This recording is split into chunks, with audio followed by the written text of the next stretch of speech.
Today's Quranic word of the day is Salaam, which means peace. The greeting of Islam is Assalamu alaikum, may peace be upon you.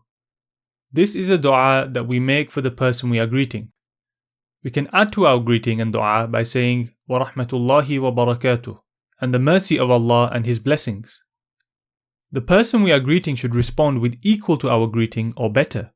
So if we said Assalamu alaikum wa rahmatullah, they should reply wa alaikum assalam wa rahmatullah, and may peace be upon you and the mercy of Allah, or wa alaikum assalam wa rahmatullahi wa barakatuh.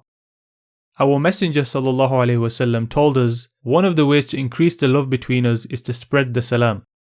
So greet every brother and sister you meet with salam, even if you don't know them personally, and spread the love in our ummah. Assalamu alaikum wa rahmatullahi wa barakatuh.